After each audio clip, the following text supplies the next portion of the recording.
Hello from SlideNode and hello from Waves. In the first vid, we talked about how we can take your strings or your fixed pieces of text, put all of them together at one place called values.xml. In the second vid, we talked about your user interface controls that are called views in Android and how they are managed by this invisible rectangle, which is also called a view group. The simplest type of view group is a linear layout.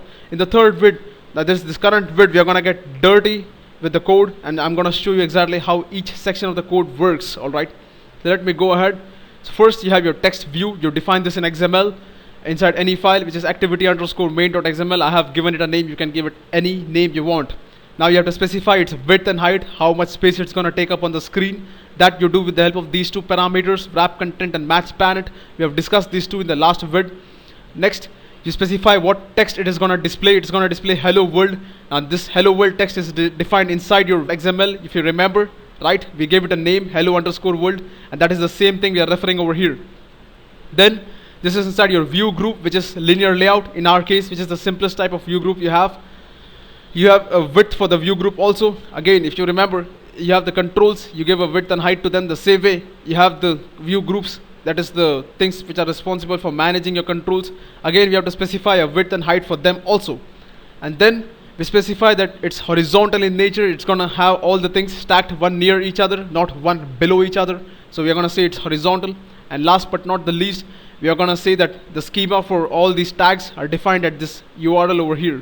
Now remember, you don't have to write all this. Your Android or your Eclipse ADT takes care of making all these things for you, but it's important you understand how these things work. So in the next slide, I'm gonna show you exactly what is the most important file in your Android app. So if you remember, here is your manifest file, which is the most important piece of information you can have. It is made up of 4 important parts. You have your manifest tag over here. This is the place where you're gonna specify what your package is, what is your version of your app and stuff like that. Then you have your uses SDK, where you're gonna say that this is the minimum Android version for which I'm making my app, and this is the actual targeted version for which I plan my users to, get my app. And next, you have your application tag, where you're gonna say features like themes, icons, stuff like that. Not much important, so I'm not gonna discuss about application stuff over here. And last but not the least, you have your activity tag, inside which you specify what is your main screen. Now if you see this screen over here, hello world, your Android apps are made up of screens. Now each of these screens is called an activity. Now there may be several activities, but like Java, you have one main function. The same way, you have one main activity that is gonna be launched when your app is started, right?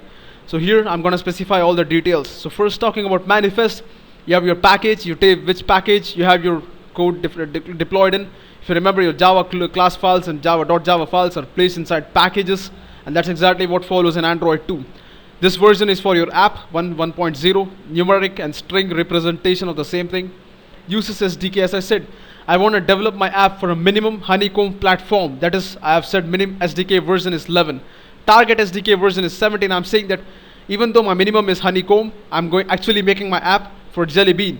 That's the target SDK version.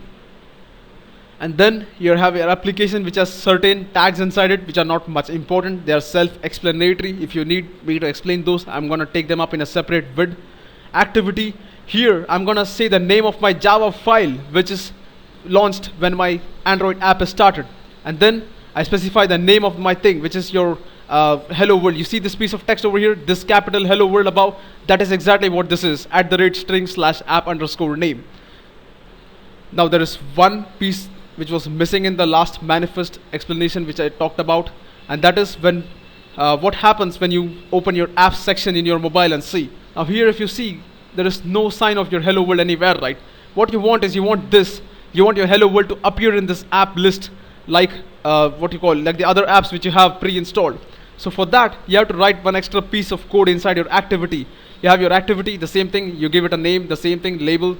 Here you have something called intent filter. Now this intent filter is a separate concept, which we are going to take up in a separate vid. But for now, what you need to know is, when you write this piece of text from intent filter to over here, you're telling the Android system that, dude, I want to appear in the main list. Can you please put me there? And your Android system says, yeah, right, we'll put you there. So this is what your intent filter does. The last but not the least, moving on to Java code, you have your package, slidenode.wivs in my case. And you have your class, which is main activity. You can give it any name, you know that. Now it extends activity. Any screen in your Android that wants to display itself extends activity. It has a function called onCreate, which forms a part of its life cycle, where you have your bundle save instance defined. Now if you're wondering what this bundle thing is all about, don't worry too much about it. We'll get into it in detail. For now, you just need to remember that your onCreate takes a parameter called bundle. And then whenever you use any standard lifecycle methods in Android, you have to make sure that you call the superclass implementation of that method by saying super.onCreate. You're telling the Android system that, hey, I'm calling onCreate. You also call onCreate on activity, which is you're calling your parents onCreate stuff.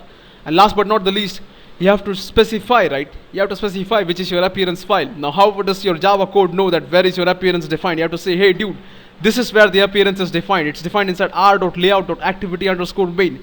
This is the file where you wrote all those things, linear layout and text view, the width and the height and all the stuff. And you have to say that by calling this method setContentView, where you specify this file. All right. And last but not the least, you make the necessary imports, and bam, you're done. So in this vid, we have covered about the different files. In the next vid, we are gonna go into that Eclipse, create the project, and get our hands dirty and see if things are coming as per what we have talked so far. So if you like what you saw, please subscribe to my channel, comment, let me know what you think about this. Thanks for watching. I'll catch you in the next vid.